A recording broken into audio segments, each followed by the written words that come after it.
Hafaday,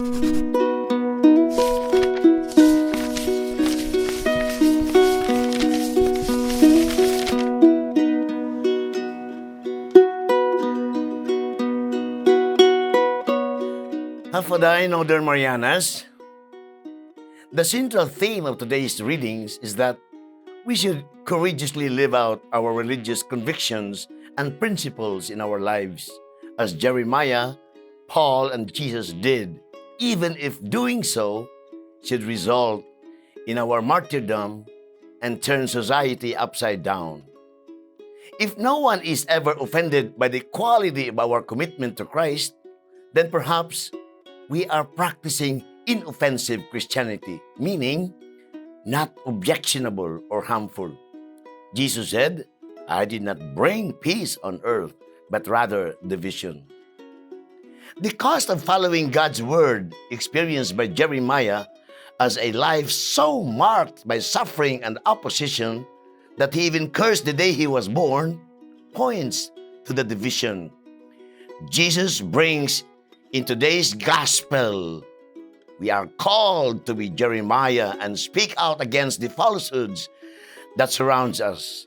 St. Paul in his letter to the Ephesians, chapter 4, verse 15 says, and I quote, "Yes, we will probably be persecuted for speaking the truth with love, but following the will of God leads to the greatest reward of all, and that is eternity with Him." Are we loyal to Jesus? Just like Jesus, who denounced all the evils in the society during his time, we too must denounce.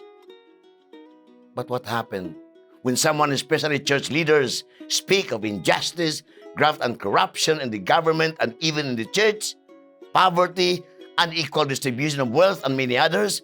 We say that priests should not mix politics with religion, that there should be a separation of church and state, that the church's only concern is the spiritual aspect.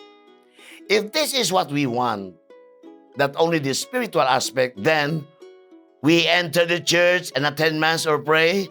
Please leave your body at the entrance of the church, and only your soul should enter and attend the Mass. I know it could not be. We do not ignore all these things. My dear friends, let us bear this in our minds, that the socio-economic, cultural, and political spheres have moral dimensions.